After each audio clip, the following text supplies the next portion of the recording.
إن الحمد لله نحمده ونستعينه ونستغفره ونعوذ بالله من شرور أنفسنا ومن سيئات أعمالنا من يهده الله فلا مضل له ومن يضلل فلا هادي له وأشهد أن لا إله إلا الله وحده لا شريك له وأشهد أن محمدا عبده ورسوله أما بعد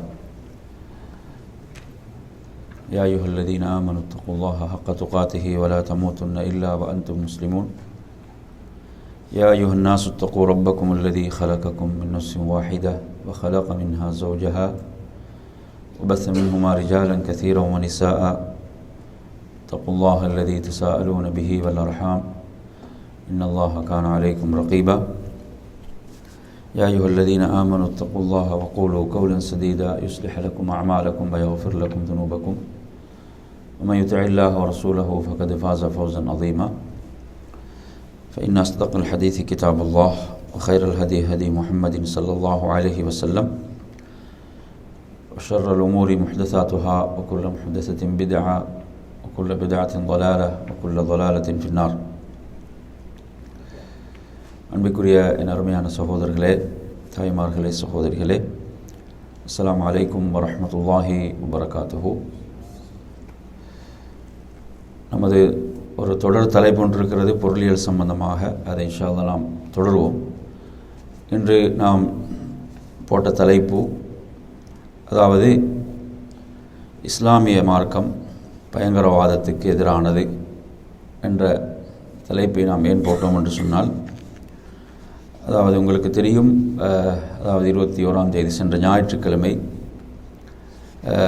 இலங்கையிலே அதாவது மிக காட்டுமிராண்டித்தனமான சில தாக்குதல்கள், அந்த குண்டுவெடிப்புகளில் 300க்கும் மேற்பட்ட உயிர்கள், அதாவது அப்பாவி மக்களுடைய உயிர்கள் பலிகொள்ளப்பட்டன. அதேபோன்று 500க்கும் மேற்பட்டவர்கள் காயத்துக்கு உள்ளானார்கள். இந்த செயலை பொறுத்தவரையில் இது எந்த ஒரு மனிதனாலும் அங்கீகரிக்க முடியாத ஒரு காட்டுமிராண்டித்தனமான ஒரு செயலாகும். உண்மையில் பயங்கரவாதத்தை பொறுத்தவரையில் அதற்கு ஒரு மார்க்கம் கிடையாது. அதேபோன்று மீடியாக்கள் சில பொழுதுகளில், பெரும்பாலும் உங்களுக்கு தெரியும், அதாவது இஸ்லாமிய பயங்கரவாதம், இஸ்லாமிய தீவிரவாதம் போன்ற வார்த்தை பிரயோகங்கள், இதை அதிகமாக பரப்புவார்கள். ஏனெனில் இஸ்லாமிய எதிரிகளிடம் இந்த மீடியாக்கள் இருக்கின்ற காரணத்தால் இப்படியான அநியாயங்கள் உலகில் வேறு யார் செய்தாலும் அதை அவர்களுடைய மதத்தோடு தொடர்படுத்த மாட்டார்கள், மதத்தோடு சம்பந்தப்படுத்த மாட்டார்கள். ஆனால் அதே நேரத்தில் ஒரு முஸ்லீம் இப்படியான ஒன்றை செய்து விட்டாலும், அல்லது சில பொழுதுகளில் முஸ்லீம்களின் பெயரால் திட்டமிட்டு சூழ்ச்சிகரமாக வேறு யாரும் செய்தாலும் அதை இஸ்லாத்தோடு தொடர்படுத்தப்படுகின்ற ஒரு மோசமான நிலையை நாம் பார்க்கிறோம். அருமையான சகோதரர்களே, இஸ்லாமிய மார்க்கத்தை பொறுத்தவரையில் இஸ்லாமிய மார்க்கம் என்பது சமாதானத்தை, அமைதியை போதிக்கக்கூடிய மார்க்கம். நபிகள் நாயகம் ஸல்லல்லாஹு அலைஹி வஸல்லம் அவர்கள் மதீனாவுக்கு ஹிஜ்ரத் செய்து அந்த மக்களுக்கு முதலில் சொன்ன செய்தி, மக்களே, மனிதர்களே, உங்களுக்கு மத்தியில் நீங்கள் சலாமை பரப்புங்கள். சலாம் என்பது அமைதி, சாந்தி. இந்த அமைதியையும் சாந்தியையும் பரப்புமாறு தான் நபிகள் நாயகம் ஸல்லல்லாஹு அலைஹி வஸல்லம் அவர்கள் மக்களுக்கு அறிவுரை வழங்கினார்கள். இஸ்லாத்திலே மிக உயர்ந்த ஒரு செயல்தான் நீங்கள் அறிமுகமானவர்களுக்கும் அறிமுகம் இல்லாதவர்களுக்கும் சலாம் சொல்லுதல். இஸ்லாத்தில் ஒரு உயர்ந்த ஒரு செயல் அது. எனவே இஸ்லாம் எதை பரப்ப விரும்புகிறது என்றால் அமைதியையும் சாந்தியையும் சமாதானத்தையும் தான் பரப்ப விரும்புகிறது. அது ஒரு உன்னதமான ஒரு காரியமாக, இஸ்லாத்தில் ஒரு உயர்ந்த காரியமாக இஸ்லாம் அதை சொல்கிறது.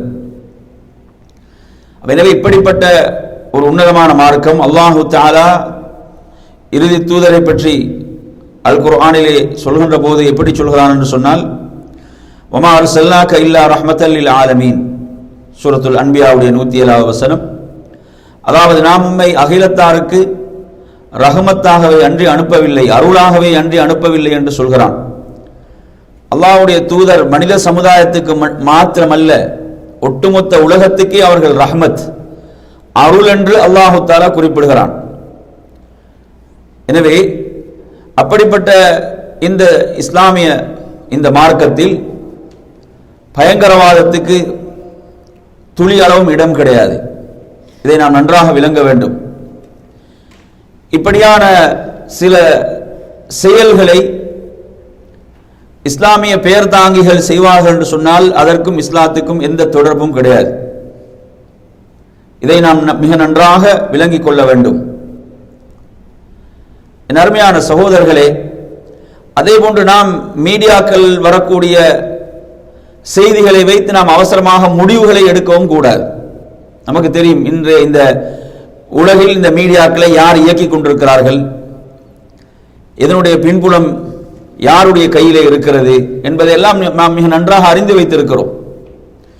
அவர்கள் நாடினால் எதையும் ஊதி பெரிதாக்குவார்கள். அவர்கள் நினைத்தால் ஒரு பயங்கரமான ஒன்றையும் சர்வசாதாரணமாக ஆக்கிவிடுவார்கள். இதை நாம் நன்றாக அறிந்து வைத்திருக்கிறோம்.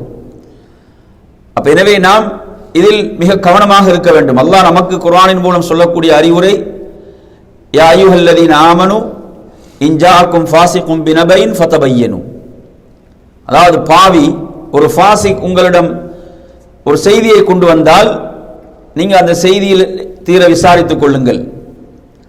ஏன்னா அந்த செய்தியை வைத்து நீங்கள் சில பொழுதுகளில் முடிவு எடுத்து கவலைக்குள்ளாகலாம், நீங்கள் நஷ்டத்துக்குள்ளாகலாம். எனவே அந்த செய்தி எந்த மீடியாவூடாக வந்தாலும் நமக்கு இருக்கக்கூடிய ஒரு மிக முக்கியமான பொறுப்பு அந்த செய்தியை நாம் உறுதிப்படுத்துவது. ஒரு தடவைக்கு பல தடவைகள் அதை நாம் உறுதிப்படுத்த வேண்டும். அது அப்படி இல்லாமல் நாம் அவசரமாக தீர்ப்பு செய்யக்கூடாது. அதன் மூலம் அநியாயமாக பலர் பாதிக்கப்படலாம். நிச்சயமாக நாளை மறுமையில் நாம் அதற்காக விசாரிக்கப்படுவோம். இன்று கவலை என்னவென்று சொன்னால், அதாவது நம்மிலே பலர் முஸ்லிம் பேரில் எழுதுகிறார்களா அல்லது உண்மையில் முஸ்லிம்களா என்று நமக்கு தெரியாது. அதாவது சில பொழுதுகளில் நீங்கள் பார்க்கலாம், அதாவது இலங்கையில் உள்ள ஒட்டுமொத்த முஸ்லீம்களும் தவறு செய்து விட்டது போன்று என்ன செய்கிறார்கள், அந்த மனோநிலையிலே பதிவு செய்கிறார்கள். அதாவது இது ஒரு தவறு செய்த ஒரு சாரார் என்று சொன்னால் அவர்கள் குற்றவாளிகள், அவர்கள் நிச்சயமாக அதற்கு தண்டிக்கப்பட வேண்டும், அவர்களுக்கு அதற்குரிய தண்டனை வழங்கப்பட வேண்டும். அதில் மாற்று கருத்து கிடையாது. பயங்கரவாதத்தோடு யாரெல்லாம் தொடர்படுகிறார்களோ, அநியாயமாக உயிர்களை அழிப்பதில் யாரெல்லாம் சம்பந்தப்படுகிறார்களோ அவர்களுக்குரிய தண்டனை வழங்கப்பட வேண்டும். அதில் இரண்டாவது கருத்து கிடையாது. அதே நேரத்தில் அவன் தவறு செய்து விட்டான் என்பதற்காக நாம் குற்றவாளிகள் அல்ல. எல்லா சமுதாயத்திலும் இப்படியானவர்கள் இருப்பார்கள். பயங்கரவாதிகள் இருப்பார்கள், தீவிர போக்கூடியவர்கள் இருப்பார்கள், தீவிரவாதிகள் இருப்பார்கள். எல்லா மதங்களிலும் எல்லா நாடுகளிலும் இப்படியானவர்கள் இருக்கிறார்கள். எனவே யார் அந்த பிழையை செய்கிறார்களோ அவர்கள் அதற்குரிய அந்த பிழை அவர்கள் பொறுப்பேற்றுக் கொள்ள வேண்டும். இதை நாம் நன்றாக விளங்கிக் கொள்ள வேண்டும். அதே போன்று அடுத்து என்ன, அதாவது இப்படி ஒன்று நிகழ்ந்து விட்டது என்பதற்காக நமக்குள்ள உரிமைகளை எல்லாம் விட்டுக் கொடுக்கக்கூடிய ஒரு கோழைத்தனமான ஒரு மனநிலைக்கு தள்ளப்படவும் கூடாது. இப்படியான ஒரு தவறை ஒரு சாரார் செய்துவிட்டார்கள் என்றால் அவர்கள் தண்டிக்கப்பட வேண்டும். அதற்காக முஸ்லிம் பெண்மணிகள் முகத்தை மூடுவது, அவர்கள் முகத்தை மூடுவது பாதுகாப்புக்கு அச்சுறுத்தலானது என்று சொன்னால், இந்த தாக்குதலை மேற்கொண்டவர்கள் எவர்கள் முகத்தை மூடிக்கொண்டு வந்தார்கள்? அல்லது இது நாட்டுடைய பாதுகாப்புக்கு ஏதாவது அச்சுறுத்தலை ஏற்படுத்தி இருக்கிறதா என்றால் சிலர்கள் என்ன செய்கிறாங்க என்று சொன்னால் அவர்களாக முன்னாலே வழிந்துரைத்துக் கொண்டு என்ன செய்வது, இப்படியானவைகளை இது கூடாது அல்லது இதை தடுக்க வேண்டும் என்று சொல்வார்கள் என்றால் அல்லாஹ் பாதுகாக்க வேண்டும். முஸ்லிம்கள் இப்படி சொல்லும் போது இதில் நாம் மிக கவனமாக இருக்க வேண்டும். அருமையான சகோதரர்களே, இந்த நிலைகளை நாம் மிக நன்றாக விளங்கிக் கொண்டவர்களாக இந்த தலைப்பிலே அடுத்து நான் உங்களுக்கு நினைவூட்ட விரும்புகின்ற விஷயம் என்னவென்று சொன்னால், இதை உலக முஸ்லிம்கள் யாரும் அங்கீகரிக்கவில்லை. உலக முஸ்லிம்கள் யாரும், அனைவரும் இதை எதிர்க்கிறார்கள். எந்த ஒரு மனிதனும் இதை அனுமதிக்க மாட்டான். எந்த ஒரு மனிதனும் இதை அனுமதிக்க மாட்டான். அடுத்ததாக என்ன சொல்கிறார்கள்? நியூசிலாந்திலே முஸ்லிம்கள் என்ன செய்யப்பட்டார்கள்? படுபயங்கரமாக கொல்லப்பட்டார்கள். வெள்ளிக்கிழமை நாள் ஜும்மா தொழுகைக்காக வந்த முஸ்லிம்கள் என்ன செய்யப்பட்டார்கள்? அநியாயமாக அந்த உயிர்கள் கொல்லப்பட்டன. அப்ப இதற்கு பழிதீர்க்கும் வகையில் நாம் இதை செய்கிறோம் என்று இவர்கள், இந்த பயங்கரவாதிகள் இவர்கள் சொல்வார்களாக என்று சொன்னால் அதில் எந்த நியாயமும் இல்லை. அதாவது அங்கு நடந்தால் அதை செய்தவனை கொள்ள வேண்டும். அந்த அநியாயத்தை எவன் செய்தானோ அவன் தான் கொல்லப்படுவதற்கு தகுதியானவன். இது அப்பாவி மக்கள், இதற்கும் எந்த தொடர்பும் இல்லை. இவர்கள் ஏதோ வேறொரு நாட்டில் இருக்கிறார்கள். அவர்கள் தங்களுடைய மத வழிபாடுகளுக்காக தங்களுடைய ஆலயத்துக்கு சென்றிருக்கிறார்கள், அல்லது சுற்றுலா பயணிகளாக வந்தவர்கள். இப்படியானவர்கள் கொல்லப்படுகிறார்கள் என்று சொன்னால் இதை யாராவது நியாயப்படுத்த முடியுமா? இதை இஸ்லாம் ஏற்றுக்கொள்ளுமா? கொஞ்சம் நினைத்து பாருங்கள். அல்லாஹ் தஆலா அல் குர்ஆனிலே என்ன சொல்கிறார்? அதாவது அநியாயமாக ஒரு உயிர் கொல்லப்படுவது என்பது ஒட்டுமொத்த மனித சமுதாயமும் கொல்லப்பட்டதற்கு சமமானது என்று அல் குர்ஆன் சொல்கிறது. ஒட்டுமொத்த மனித சமுதாயமும் கொல்லப்பட்டதற்கு சமம். ஒரு உயிரை காப்பது என்பது ஒட்டுமொத்த மனித சமுதாயத்துடைய உயிர்களையும் காப்பதற்கு சமம் என்று சொல்லக்கூடிய வேதம் குர்ஆன். எனவே நறுமையான சகோதரர்களே, இவர்கள் என்ன சொல்கிறார்கள்? இதற்கு பழி தீர்ப்பதற்காக செய்தோம் என்று சொன்னால் இது எந்த வகையிலும் நியாயம் இல்லை. அப்பாவி மக்கள், இதை ஒருபோதும் இஸ்லாம் அங்கீகரிக்காது. அடுத்ததாக அருமையான சகோதரர்களே, இலங்கை நாட்டில் நாம் எடுத்துக்கொள்வோம். அந்த நாட்டில் அதாவது கடந்த காலங்களில் முஸ்லிம்கள் பலவிதமான எதிர்ப்புகளை சந்தித்தார்கள். முஸ்லிம்களுடைய அதாவது பொருளாதாரம், அவர்களுடைய வியாபாரம், இன்னும் இப்படி பல இழப்புகளை முஸ்லிம்கள் சந்தித்தார்கள். அவர்களுடைய கடைகள், அவருடைய வீடுகள், அதே போன்று சில உயிர்கள், இப்படியான பாதிப்புகள் இப்படியெல்லாம் சந்தித்த சந்தர்ப்பத்தில் முஸ்லிம்கள் மிக பொறுமையாகத்தான் செயல்பட்டார்கள். இதை நாங்கள் மறக்கக்கூடாது. இலங்கையில் நீங்க எடுத்தீங்கன்னா முஸ்லிம்கள் மிக பொறுமையாக தான் செயல்பட்டார்கள். எதற்கும் அவர்கள் என்ன எதிர்த்து தாக்கவும் இல்லை. இவைகளில் மிக பொறுமையாகத்தான் நடந்தார்கள். அடுத்து நீங்க இலங்கை வரலாற்றை எடுத்து பார்த்தாலும், அதாவது ஆயிரம் வருடங்களுக்கு மேற்பட்ட ஒரு வரலாறு இருக்கிறது முஸ்லிம்களுக்கு. முஸ்லிம்கள் மிக சமாதானமாகத்தான் வாழ்ந்திருக்கிறார்கள். எப்போதும் அந்த நாட்டுடைய பாதுகாப்புக்கு அச்சுறுத்தலாக அவர்கள் ஒருபோதும் நடக்கவில்லை. 30 வருட அந்த எல்டிடி பயங்கரவாதம் இருந்த சந்தர்ப்பங்களில் கூட அந்த நாட்டோடு தான் முஸ்லிம்கள் இருந்திருக்கிறார்கள். நாட்டை ஒருபோதும் காட்டிக் கொடுக்கவில்லை. இதை நாம் நன்றாக விளங்க வேண்டும். வடக்கில் இருந்து முஸ்லிம்கள் வெளியேற்றப்பட்டார்கள் என்று சொன்னால் அவங்க அந்த நாட்டோடு இருந்த காரணத்தால் தான் வெளியேற்றப்பட்டார்கள். கிழக்கிலிருந்து வெளியேற்ற முயற்சித்தார்கள். ஆனால் என்ன செய்தார்கள்? அவர்கள் உயிர்களை பறிகொடுத்து கூட கிழக்கிலிருந்து வெளியேறாமல் அந்த நாட்டுக்குத்தான் என்ன செய்தார்கள்? மிகப்பெரிய ஒத்துழைப்பை வழங்கினார்கள். கிழக்கிலிருந்து வெளியேறி இருந்தால் சில பொழுதுகளில் வடக்கு கிழக்கு ஒன்றிணைக்கப்பட்டு அவர்களுக்கு ஒரு தனிநாடாக போயிருக்கும். முஸ்லிம்கள் என்ன செய்தார்கள்? அதை பாதுகாத்தார்கள் என்பதை நாம் விளங்க வேண்டும். எனவே நறுமையான சகோதரர்களே, இப்படிப்பட்ட ஒரு வரலாற்று பின்னணி முஸ்லிம்களுக்கு இலங்கையிலே இருக்கிறது. சமாதானமாக வாழ்ந்தவர்கள். இப்படி சிலர் ஒரு தவறான சிந்தனைக்கு தள்ளப்பட்டிருக்கிறாங்க என்று சொன்னா இவர்களுடைய கடந்த கால இந்த அத்துமீறல்களும் காரணமாக இருக்கலாம். அதற்காக நாம் இதை நியாயப்படுத்த வரவில்லை. அதாவது எதிர் விளைவுகள் என்பது நிச்சயமாக இருக்கும். எதிர் விளைவுகள் என்பது என்ன? நிச்சயமாக எந்த ஒரு செயலுக்கும் இருக்கிறது. எனவே அடுத்ததாக நறுமையான சகோதரர்களே, அடுத்து நாம் இதில் கவனிக்க வேண்டிய விஷயம் என்னவென்று சொன்னால், இவர்கள் அப்பாவி மக்களை பழி தீர்த்தார்கள். இதை ஒருபோதும் இஸ்லாம் அனுமதிக்கவில்லை. இது ஒரு படுமோசமான ஒரு பயங்கரவாத தாக்குதல். நபிகள் நாயகம் ஸல்லல்லாஹு அலைஹி வஸல்லம் அவர்களை பொறுத்தவரையில் அவர்கள் எந்த அளவுக்கு என்று சொன்னால், யுத்தகலம் போர்க்களத்தில் கூட பெண்கள் கொல்லப்படக்கூடாது என்று சொன்ன தலைவர் நபிகள் நாயகம் ஸல்லல்லாஹு அலைஹி வஸல்லம் அவர்கள். இந்த செய்தியை நீங்கள் அபூதாவுதில் பார்க்கலாம். இந்த செய்தியை நீங்கள் அபூதாவுதிலே பார்க்கலாம். அதே போன்று பிள்ளைகள் கொல்லப்படக்கூடாது. பெண்கள் போருக்கு வந்து போர் செய்தால் கொள்ளலாம், அது வேறு விஷயம். அதாவது அந்த போர் களத்துக்கு வரக்கூடிய வேறு உதவிகளுக்காக வரக்கூடிய அப்படியான பெண்கள் பிள்ளைகள் கொல்லப்படக்கூடாது. யுத்தம் என்பது உங்களுக்கு தெரியும், போர் என்பது அனைத்து தர்மங்களையும் மீறப்படுகின்ற இடம். அந்த இடத்தில் கூட இந்த தர்மம் காக்கப்பட வேண்டும் என்று நபிகள் நாயகம் ஸல்லல்லாஹு அலைஹி வஸல்லம் சொன்னார்கள். பெண்கள் கொல்லப்படக்கூடாது, பிள்ளைகள் கொல்லப்படக்கூடாது என்று அல்லாஹ்வுடைய தூதர் சொன்னார்கள். இப்படி சொன்ன மார்க்கத்தில் இருந்து கொண்டு என் அருமையான சகோதரர்களே, அப்பாவி மக்களுடைய உயிர்களை குடித்து இவர்கள் இதற்கு ஒரு இஸ்லாமிய பெயரை சூட்டுவார்கள் என்றால் அது மிகப்பெரிய அக்கிரமம், அநியாயம். இதை ஒருபோதும் இஸ்லாம் என்ன செய்யாது, ஏற்றுக்கொள்ளாது, அங்கீகரிக்காது என்பதை நாம் விளங்கிக் கொள்ள வேண்டும். நபிகள் நாயகம் ஸல்லல்லாஹு அலைஹி வஸல்லம் அவர்கள் எந்த அளவுக்கு சொல்கிறார்கள் என்று சொன்னால், மன் கத்தல முஆஹிதன், ஒப்பந்தத்தின் கீழ் வாழக்கூடியவர்கள். ஒரு இஸ்லாமிய நாடு எடுத்துக்கொள்ளுங்கள், ஒரு இஸ்லாமிய நாடு, இஸ்லாம் ஆட்சி செய்கிறது.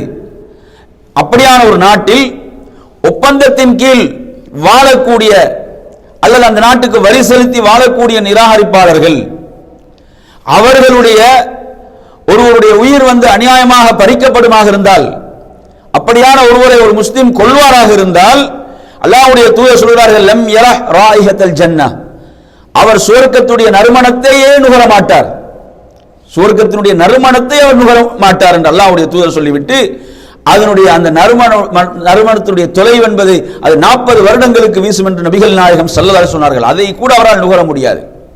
இப்ப நீங்க எடுத்தீங்கன்னு சொன்னா, அதாவது இஸ்லாமிய ஒரு நாட்டில் ஒப்பந்தத்தின் கீழ் வாழக்கூடிய நிராகரிப்பாளர்கள் இருப்பார்கள், வேறு மதங்களை சார்ந்தவர்கள் இருப்பார்கள்.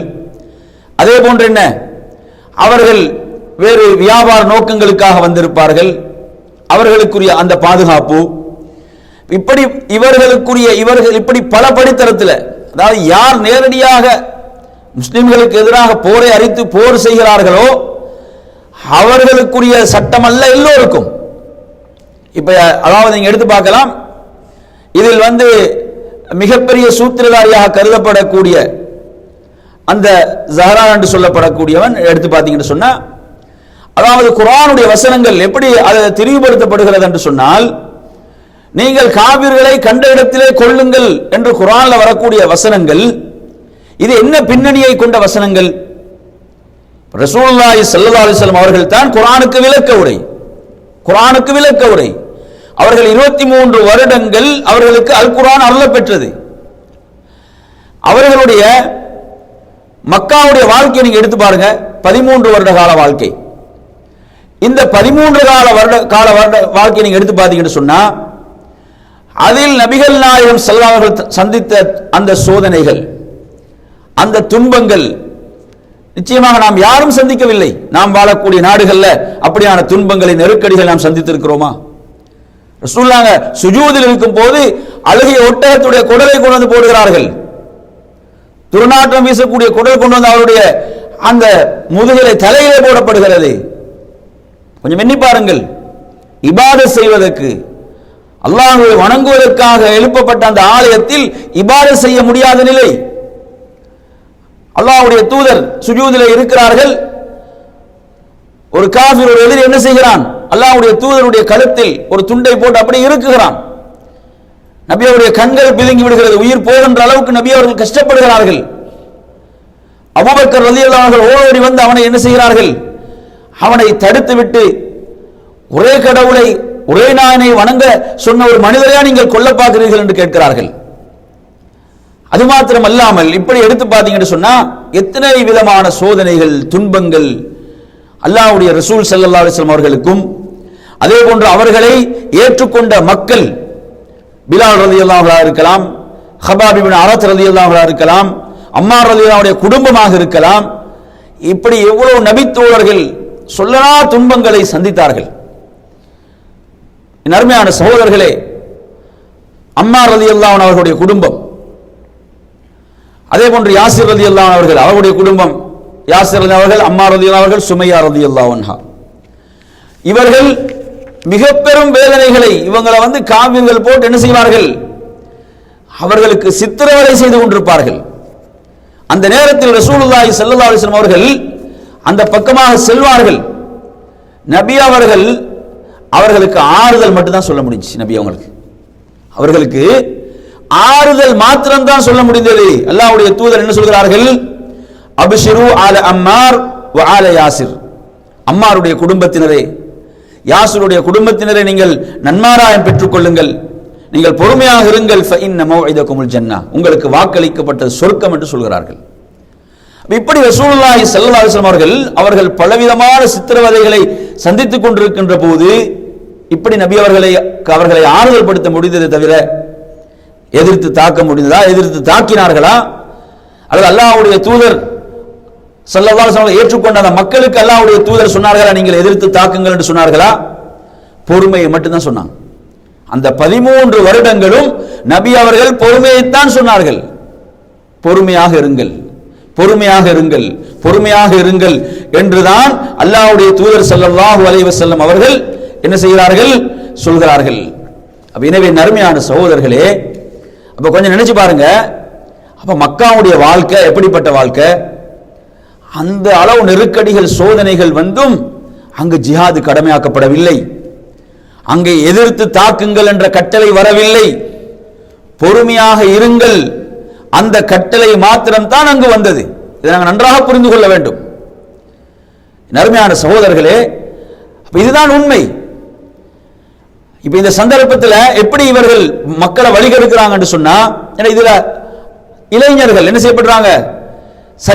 சரியான ஒரு குர்ஆனை பற்றி ஹதீஸை பற்றி ஒரு பின்னணி இல்லாத காரணத்தால் இப்படியான வழிகேடுகளுடைய கருத்துகளால் கவரப்பட்டு என்ன செய்யறாங்க? சில இளைஞர்கள் அவர்களுக்கு பின்னால் சென்று தங்களை மாய்த்துக் கொள்கிறார்கள். என்ன காரணம்? இந்த அருளப்பெற்ற வசனங்கள், இதனுடைய பின்னணி என்ன, இது எப்போது இந்த வசனங்கள் அருளப்பெற்றது, இதை பற்றிய எந்த ஒரு பின்னணியும் இல்லாமல் இவர்களுடைய இந்த வழிகட்ட கருத்துகளுக்கு பின்னால் போய் தங்களை அழித்துக் கொள்கின்ற, தங்களுடைய குடும்பங்களை அழித்துக் கொள்கின்ற, இஸ்லாத்துடைய நட்பேரை அழித்துக் கொள்கின்ற இவர்கள் இப்போது எதை சாதித்தார்கள்? இப்ப நீங்க எடுத்தீங்கன்னா, அதாவது முஸ்லிம்களுக்கு எவ்வளவு இருந்த உரிமைகள், அல்லாஹ்வுடைய மார்க்கத்தை பின்பற்றுவதற்கு இருந்த சலுகைகள், உரிமைகள் கூட பறிக்கப்படுகின்ற ஒரு நிலை. அதாவது ஒட்டுமொத்த சமுதாயத்தை ஒரு குற்றவாளி கூண்டில் நிறுத்தி விட்டார்கள். ஒட்டுமொத்த முஸ்லிம் சமுதாயத்தையே என்ன செய்து விட்டார்கள்? ஒரு குற்றவாளி கூண்டிலே நிறுத்திவிட்ட ஒரு நிலையை உருவாக்கி விட்டார்கள். அப்ப நினைச்சு பாருங்க. அப்ப இதை இந்த எதிர்வலைகள் எல்லாம் சந்திப்பது யாரு? முஸ்லிம் சமுதாயம். அவர்கள் என்ன செய்து விட்டார்கள்? அவர்கள் அநியாயமாக உயிர்களை கொண்டு அவர்கள் தங்களை மாய்த்துக் கொண்டார்கள். அதற்கு பிறகு முஸ்லிம் சமுதாயம் மிக பெரும் நெருக்கடிகளை, சோதனைகளை சந்தித்துக் கொண்டிருக்கிறது. இப்படிதான் ரசூலுல்லாஹ் வழிகாட்டினாங்களா? இப்படிதான் அல்லாஹ்வுடைய தூதர் வழிகாட்டினார்களா? என் அருமையான சகோதரர்களே, நபிகள் நாயகம் ஸல்லல்லாஹு அலைஹி வஸல்லம் அவர்களுக்கு அதாவது போருக்கான இந்த அனுமதி, யுத்தத்துக்கான அனுமதி தொடர்பாக அல் குர்ஆனிலே வரக்கூடிய அந்த வசனத்தை நீங்கள் எடுத்து பாருங்கள். அல்லாஹு தஆலா இதை சூரத்துல் ஹஜ் என்ற அத்தியாயத்திலே இதை குறிப்பிடுகிறான். சூரத்துல் ஹஜ்ஜிலே ரப்புல் ஆலமீன் சொல்கின்ற போது என்ன சொல்கிறான்? 39 வசனத்தில் உதின லில்லதீன யுகாத்தலூன பிஅன்னஹும் ஸுலிமு. இந்த வசனம் மதீனாவுக்கு மதீனாவுல ஒரு இஸ்லாமிய ஆட்சி உருவாக்கப்படுகிறது. அதற்கு பிறகுதான் இது அனுமதிக்கப்படுகிறது. அல்லாஹ் என்ன செய்றான்? உதின, அனுமதிக்கப்படுகிறது. உதின லில்லதீன யுகாத்தலூன பிஅன்னஹும் ஸுலிமு. அல்லாஹ் தஆலா இதில் என்ன சொல்கிறார் என்று சொன்னால், அங்கே போர் தொடுப்பதற்கு, போர் செய்வதற்கு அல்லாஹ் அனுமதியை கொடுக்கிறான். என்றால் அவர்கள் அநியாயம் செய்யப்பட்டிருக்கிறார்கள். ஸுலிமு, அநியாயம் செய்யப்பட்டிருக்கிறார்கள். அல்லாஹ் தஆலா அவர்களுக்கு உதவுவதற்கு பேராற்றல் மிக்கவனாக இருக்கிறான் என்று அடுத்த வசனத்திலே சொல்கிறான். அல்லதீன உஹ்ருஜு மின் தியாரிஹிம் பிகைரி ஹக். அவர்களுடைய வீடுகளை விட்டு அநியாயமாக அவர்கள் வெளியேற்றப்பட்டார்கள். எந்த ஒரு நியாயமான காரணம் இல்லாம மக்காவிலிருந்து வெளியேற்றப்பட்டாங்க. தங்களுடைய வீடுகளிலிருந்து வெளியேற்றப்பட்டார்கள். ஹிஜ்ரத் செய்து மதீனாவுக்கு வந்தார்கள், ஹபஷாவுக்கு சென்றார்கள். அல்லாஹ் தஆலா இதை சொல்கிறான். இல்லா யகூலு ரப்புனல்லாஹ். என்ன தவறப்பா அவங்க செஞ்சாங்க? அல்லாஹ்வை ரப்பென்று ஏற்றுக்கொண்டார்கள். அவங்க சொன்னது அதுதான். அல்லாஹ்வை ரப்பாக ஏற்றுக்கொண்ட காரணத்தால் அநியாயமாக என்ன செய்யப்பட்டாங்க? அவர்கள் வெளியேற்றப்பட்டார்கள். தங்களுடைய வீடுகளை விட்டு அவர்கள் வெளியேற்றப்பட்டார்கள் என்று அல்லாஹ் தஆலா சொல்கிறான். அப்ப கொஞ்சம் நினைச்சு பாருங்க. சுமார் மக்காவில் 13 வருட வாழ்க்கை, அவ்வளவு நெருக்கடியான ஒரு வாழ்க்கை. அந்த மாதிரியான ஒரு வாழ்க்கையை நாம் நமது நாடுகளில் வாழ்வது கிடையாது. நமக்கு நமது மார்க்கத்தை பின்பற்றுவதற்கு ஏராளமான நமக்கு சுதந்திரங்கள், தனியான சட்டங்கள், நிறைய விஷயங்கள் இருக்குது, நமக்கு சலுகைகள் இருக்கின்றன. அல்ஹம்துலில்லாஹ். அப்ப அவைகளை இல்லாமலாக்கக்கூடிய வேலையை தான் இவர்கள் செய்து கொண்டிருக்கிறார்கள்.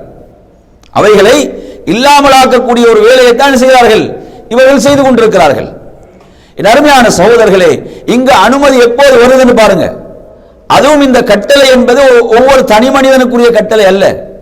நீங்க எடுத்தீங்கன்னா, நீங்க காபிர்களை எதிர்த்து போரிடுங்கன்னு சொன்னா ஒவ்வொருத்தரும் வாள் எடுத்து போரிடுறது, அப்படியா இந்த கட்டளையை மார்க்கம் சொல்லுது? இதை மார்க்கம் எப்படி சொல்லுதுன்னா, ஒரு இஸ்லாமிய தலைமைத்துவம், இஸ்லாமிய ஆட்சி இருக்க வேண்டும். அதை வழிநடத்தக்கூடிய தலைவர் அன்று ரசூலுல்லாஹி ஸல்லல்லாஹு அலைஹி வஸல்லம் இருந்தாங்க, அவர்கள் தான் அதை வழிநடத்தினார்கள். எனவே ஒரு இஸ்லாமிய ஆட்சி நிறுவப்பட்டதன் பிறகு, உருவாக்கப்பட்டதன் பிறகு அவர்களுக்கு பலம் வந்த பிறகுதான் அல்லாஹ் இந்த கட்டளையை பிறப்பிக்கிறான். சாதாரணமான ஒரு காலம் அல்ல, 13 வருட ஒரு எப்படிப்பட்ட ஒரு சோதனைகள் என்றால், நீங்க எடுத்து பாருங்க. அந்த ஷூபே அபி தாலிப் என்ற கணவாயில் 3 வருடங்கள் சமூக பகிஷ்காரம் செய்யப்படுகிறார்கள். எந்த உணவும் கிடையாது, உண்ணுவதற்கு எதுவும் இல்லை, எந்த தொடர்பு, மக்காவில் உள்ள யாரும் அவர்களோடு தொடர்பு வைத்துக் கொள்ளக்கூடாது. அல்லாஹ்வுடைய ரசூலையும் அவரை ஏற்றுக்கொண்ட மக்கள், அவருடைய குடும்பத்தினர் அனைவரும் என்ன செய்யப்பட்டாங்க? அந்த கணவாயிலே அப்படி அவர்கள் அதற்குள்ளாக்கப்படுகிறார்கள், சமூக பகிஷ்காரம் செய்யப்படுகிறார்கள், காபாவிலே அறிவித்தலை போடுகிறார்கள். சுமார் 3 வருடங்கள் இந்த சோதனை. நினைச்சு பாருங்க, 3 வருடங்கள். சஹாபாக்கள் சொல்கிறார்கள், நாம் இலைதலைகளைத்தான் சாப்பிட்டோம், மிருகங்களுடைய விட்டைகள் போன்றுதான் நாம் அந்த நமது தேவைகளை நாம் வெளிப்படுத்திக் கொண்டிருந்தோம், அப்படித்தான் வெளிப்பட்டன. சுப்ஹானல்லாஹ். ஏன்? நாம் சாப்பிட்டது இலைகளையும் குலைகளையும் சாப்பிட்டுக் கொண்டிருந்தோம். ஒரு நபித்தோழர் சொல்கிறார், நான் சிறுநீர் கழிக்கின்ற போது அது ஏதோ ஒன்றில் போய் விழக்கூடிய சத்தம் என கேட்கிறது, அது ஏதோ ஒரு தோல் போன்ற ஒன்று, நான் அதை எடுத்து கழுவி அதை நான் சாப்பிட்டேன் என்று சொல்கிறார். சுப்ஹானல்லாஹ். இது மக்காவுடைய நிலை. இங்கு ஜிஹாத் செய்யவில்லை, நன்றாக புரிந்து கொள்ளுங்கள். பொறுமையாகத்தான் இருந்தார்கள். பொறுமைதான் அங்கு வந்த கட்டளை. ஏன் பொறுமை என்று சொன்னால், அங்கு எதிர்க்க ஆரம்பித்தால் இழப்பு அதிகம். அங்கு எதிர்க்க ஆரம்பித்தால் இழப்பு என்ன? மிகப்பெரிய இழப்பை சந்திக்க வேண்டும். ஏன்? எதிரிகள் பலமாக இருக்கிறார்கள், அல்லாஹ்வுடைய ரசூலோடு இருக்கக்கூடியவர்கள் மிக குறைவானவர்கள். அல்லாஹு தஆலா அந்த கட்டளையை எப்போது பிறப்பிக்கிறார் என்று சொன்னால் மக்காவில் என்பதை நானும் நீங்களும் இங்கே புரிந்து கொள்ள வேண்டும். எனவே அந்த வசனங்களை கொண்டு வந்து இங்கே அப்ளை பண்ணக்கூடாது. மக்காவுடைய வாழ்க்கை என்பது வேறு, மதீனாவுடைய வாழ்க்கை வேறு. இப்ப மதீனாவுடைய வாழ்க்கையிலே வந்த கட்டளைகளை மக்காவுடைய வாழ்க்கைக்கு அப்ளை பண்ணலாமா? கூடாது. இப்ப நாங்க வாழக்கூடிய ஒரு நாட்டில் சிறுபான்மையாக நாங்க வாழுகிறோம் என்று சொன்னால், அப்ப நாம் வாழக்கூடிய நாட்டில் நமக்கு நமது மார்க்கத்தை பின்பற்றுவதற்கு நமக்கு சுதந்திரம் இருக்கிறது என்று சொன்னால், இபாதத் அல்லாஹ்வை வணங்குவதற்கு நமக்கு உரிமை தரப்பட்டிருக்கிறது என்று சொன்னால், அப்படியான ஒரு சூழல் இல்லை என்றால் மார்க்கம் சொல்வது அடுத்து ஹிஜ்ரத்தை தான் சொல்லும். அடுத்து மார்க்கம் என்ன சொல்லும்? ஹிஜ்ரத்தை தான் சொல்லும். ரசூல் நாங்களுக்கு மக்காவில் இருந்து ஜிஹாத் செய்யுமாறு கட்டளை வந்துச்சா? கொஞ்சம் நினைச்சு பாருங்க நல்லா. ரசூல் அவங்களுக்கு மக்காவில் இருந்து ஜிஹாத் செய்ய கட்டளை வந்துச்சா? எது கட்டளை வந்துச்சு? ஹிஜ்ரத். நீங்கள் நாட்டை விட்டு வெளியேறுங்கள், ஹிஜ்ரத்துக்குரிய கட்டளை தான் வந்துச்சு. அப்ப இவர்கள் உண்மையில சரியானவர்கள், அல்லாஹ்வுடைய ரசூலை பின்பற்றுவதாக இருந்தா எதை தெரிவு செஞ்சிருக்கணும்? ஹிஜ்ரத் தான். ஹிஜ்ரத்தை தான் அங்க அல்லாஹ்வுடைய தூதர் கட்டளையிடுகிறது. அப்ப எனவே அவங்க ஹிஜ்ரத், ஏன் ஹிஜ்ரத்னா அவங்க வாழ முடியாத அளவுக்கு உயிருக்கு அச்சுறுத்தல் வந்து விட்டது, அல்லாஹ்வுடைய தூதர் கொல்லப்படலாம், அதற்குரிய சதித்திட்டங்களை வகுத்து விட்டார்கள். அப்ப அல்லாஹ் தஆலா ஹிஜ்ரத்துக்குரிய அனுமதியை கொடுக்கிறான். அப்ப ஹிஜ்ரத் செய்றாங்க. அப்ப ஹிஜ்ரத்துக்கு பிறகுதான் அந்த இஸ்லாமிய நாடு, அந்த நாட்டை நாங்கள் எடுத்து பார்த்தாலும் அருமையான சகோதரர்களே, நீங்க எடுத்து பார்க்கலாம். அதாவது மதீனாவுக்கு வந்த ரசூலுல்லாஹி ஸல்லல்லாஹு அவர்கள், அதாவது என்ன, நீங்க காஃபிர்களை கண்ட இடத்திலே கொள்ளுங்கள், இந்த வசனங்கள் எடுத்து என்ன செய்வாங்க? இஸ்லாத்தையும் குர்ஆனை விமர்சிக்கக்கூடிய எதிரிகள் இதை விளங்க வேண்டும். எனவே சில முஸ்லிம்களும் பலியாகிறார்கள். இந்த வசனங்களை பற்றிய பின்னணி தெரியாத காரணத்தால, மார்க்கத்தை பற்றிய விளக்கம் இல்லாத காரணத்தால பல முஸ்லிம்களுக்கும் இதற்கு இரையாகிறார்கள்.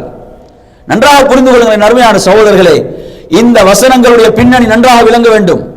அல்லாஹ் தஆலா கண்ட இடத்திலே கொள்ளுங்கள் என்று சொல்வது யாரை என்றால், அல்லாஹ்வுடைய மார்க்கத்தை எதிர்த்து போரிட்டவர்களை.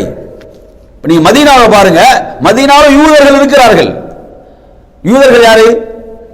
காஃபிர்கள். யார் அவங்க? காஃபிர்கள். அப்ப அந்த காஃபிர்களோடு ரசூலுல்லாஹ் ஒப்பந்தம் போடுகிறார்கள். காஃபிர்களோடு யூதர்களோடு ஒப்பந்தம். ரசூலுல்லாஹ் மதீனாவுக்கு வராங்க. மதீனாவுக்கு வந்து என்ன செய்கிறார்கள்? யூதர்களோடு ஒப்பந்தம் போட்டாங்க. போரா செஞ்சாங்க. அப்ப இவங்க சொல்ற இவங்களோட வாதப்படி என்ன செய்யணும்? கண்ட இடத்துல கொள்ளுங்க என்ன செஞ்சிருக்கணும் சொல்லுங்க? யுத்தம் செய்திருக்க வேண்டும். அவர்களோடு போரிட்டு இருக்க வேண்டும். யுத்தமா செய்தார்கள். நீங்க எடுத்து பாத்தீங்கன்னா அதாவது 12 நிபந்தனைகளை கொண்ட ஒரு ஒப்பந்தம். அதுல 12 ஷரத்துகள் இருக்கின்றன. அதில் ரசூலுல்லாஹி ஸல்லல்லாஹு அலைஹி அவர்கள் அந்த யூதர்கள் அவர்களுடைய அந்த மதத்தை அவர்கள் பின்பற்றுவதற்கும் மதீனாவை வந்து அனைவருமாக சேர்ந்து காக்க வேண்டும். எதிரிகள் மதீனாவை தாக்க வருவார்கள் என்றால் அனைவரும் சேர்ந்து என்ன செய்ய வேண்டும்? காக்க வேண்டும். அது மாத்திரமல்லாமல் இந்த உடன்படிக்கை உடையவர்களிடம் யார் போர் தொடுத்தாலும், அதாவது மதீனாவில் இந்த ஒப்பந்தத்தில் நாங்கள் இருக்கிறோம், நீங்க இருக்கிறோம், இந்த ஒப்பந்தத்தில் யாரோடு போர் தொடுத்தாலும் அவர்களுக்கு எதிராக முஸ்லிம்களும் யூதர்களும் என்ன செய்ய வேண்டும்? தங்களுக்குள் உதவி செய்து கொள்ள வேண்டும் அவர்களை எதிர்ப்பதில். அதே போன்று யூதர்களுக்கும் முஸ்லிம்களுக்கும் இடையில் உள்ள தொடர்பு நலம் நாடுதல், ஒருவருக்கு ஒருவர் நல்லுபதேசம் செய்தல், உபகாரம் புரிதல் என்ற அடிப்படையில் அமைந்திருக்க வேண்டும். குற்றம் புரிவதில் துணை புரியக்கூடாது என்பது அதில் இருக்கிறது. அதே போன்று தனது நண்பனின் குற்றத்துக்காக மற்றவர் குற்றவாளியாக மாட்டார், அதுவும் இருக்குது. தனது நண்பனின் குற்றத்துக்காக யார் குற்றவாளியாக மாட்டார்? இன்னொரு அதுக்கு குற்றவாளியாக மாட்டார். அதே போன்று அநீதி இழைக்கப்பட்டவர்களுக்கு உதவி செய்ய வேண்டும், அந்த ஒப்பந்தத்தில் இருக்குது. அந்த ஒப்பந்தத்தில் இதுவும் இருக்குது, அநீதி இழைக்கப்பட்டவர்களுக்கு உதவி செய்ய வேண்டும். அதே போன்று பிறருக்கு எதிரான போரில் முஸ்லிம்களுடைய யூதர்கள் கலந்து கொள்ளும் போது யூதர்களும் போர் செலவுகளில் பங்கேற்க வேண்டும், அது இருக்கிறது. இப்படியாக நீங்க எடுத்தீங்கன்னு சொன்னா உடன்படிக்கையில் கலந்து கொள்பவர்கள் மதீனாவில் குழப்பம் விளைவிப்பதோ விஷமத்தனம் செய்வதோ இரத்தம் ஓட்டுவதோ முற்றிலும் தடுக்கப்பட்டதாகும் இதில் இருக்கிறது. இந்த உடன்படிக்கையிலே கலந்து கொண்டவர்களுக்கு மத்தியில் ஆபத்தான சண்டை சச்சரவுகள் அல்லது ஏதும் பிரச்சனைகள் இருந்தால் அதற்குரிய முடிவை அல்லாஹ் அவன தூதர் முஹம்மது ஸல்லல்லாஹு அவர்களும் கூறுவார்கள் என்பதாக இருக்கிறது. இப்படியாக நீங்க எடுத்தீங்கன்னு சொன்னா அதாவது மங்கு வாழ்ந்த மதீனாவிலே வாழ்ந்த யூதர்களோடு காபிர்களோடு அல்லாஹ்வுடைய தூதர் ஒப்பந்தம் செய்தார்கள். அப்ப கண்ட இடத்துல கொள்ளுமாறு இப்படியே விளங்குற இந்த வசனத்தை அங்கு சொல்வது யாரை என்றால் அல்லாஹ்வுடைய தூதரையும் நபித்தோழர்களையும் யார் அநியாயமாக மக்காவிலிருந்து வெளியேற்றினார்களோ அவர்களைத்தான் அது பேசுகிறது. அவங்க தான் போர் அறிவிப்பு செய்தவர்கள். அப்ப நீங்க எடுத்து பார்க்கலாம், இன்னும் எத்தனையோ கோத்திரங்கள் இஸ்லாத்தை ஏற்றுக்கொள்ளாமல் வாழ்ந்தார்கள், பாதுகாப்பாகத்தான் வாழ்ந்தார்கள். எனவே இந்த வேறுபாட்டை புரிந்து கொள்ளாமல் இன்று நீங்க எடுத்து பார்த்தீங்கன்னா இளம் சமுதாயம் இப்படியான சிலரால் வழிகெடுக்கப்படுகிறார்கள். இதில் நாங்கள் மிக கவனமாக இருக்க வேண்டும். பிள்ளைகளுக்கு நாங்கள் மார்க்கத்தை கொடுக்க வேண்டும், மார்க்கத்தை நாம் உரிய அறிஞர்களிடமிருந்து கொடுக்க வேண்டும்.